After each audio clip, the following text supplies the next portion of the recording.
అండి నమస్తే. అందరూ బాగున్నారా? ఈరోజు 7వ భాగం చెప్పుకుందామండి. నిన్నటి భాగంలో అన్నపూర్ణగా ఏ విధంగా ప్రసిద్ధి చెందిందో అమ్మవారు చెప్పుకున్నాం కదా. ఈరోజు భాగంలో మిగిలిన కథ చెప్తానండి.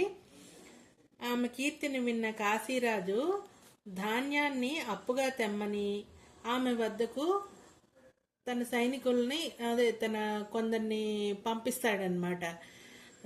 ధాన్యం వెళ్ళి అప్పుగా తెండి ఆవిడ దగ్గర నుంచి అని పంపిస్తాడనమాట. పంచభక్ష పరమన్నాలతో భోజనం సిద్ధంగా ఉండగా ఈ అప్పులేమిటి అని ఆ తల్లి నిరాకరించిందనమాట. రాజు సామాన్యుని వలె అన్నపూర్ణ సత్రం చేరి మాత చేతి ప్రసాదమును తిని బుద్ధి వికసించగా తల్లి పాదాల మీద పడి పరిపరి విధాల ఆమెను స్తుతించాడు. ఆమెను శాశ్వతంగా కాశీలోనే ఉండిపోమ్మని వేడుకొన్నాడు. అమ్మ, నువ్వు ఎక్కడికి వెళ్ళొద్దు, నువ్వు కాశీలోనే ఉండిపో అనేసి బతిమాలాడు అనమాట. అమ్మ ప్రసన్నురాలయ్యి, నా నివాస కారణంగా ఈ ప్రాంతం సుభిక్షమైంది, ఇక నేను దక్షిణేశ్వరం వెళ్ళాలి అని రాజుకి చెప్పిందనమాట. రాజు నిత్య పూజకై ఆ సత్రంలోనే అర్చనా విగ్రహ రూపంలో బంగారు అన్నపూర్ణగా సాక్షాత్కరించింది. బంగారు అన్నపూర్ణగా వెలిసిందనమాట ఆ సత్రంలోనే ఆ తల్లి.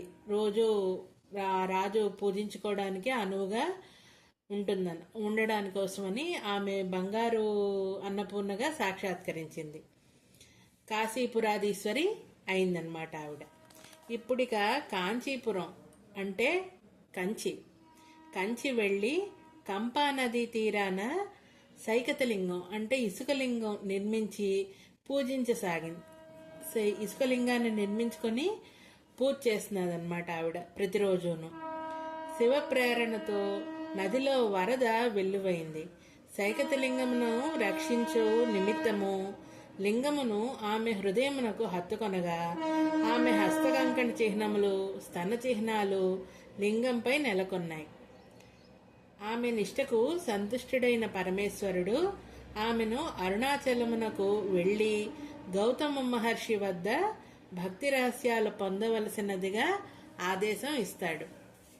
ఆవిడ కాంచీపురం వెళ్ళి అక్కడ కంపా నదీ తీరంలో ఒక సైకతలింగాన్ని నిర్మించుకొని అక్కడ పరమేశ్వరుడు గురించి పూజ చేయసాగింది.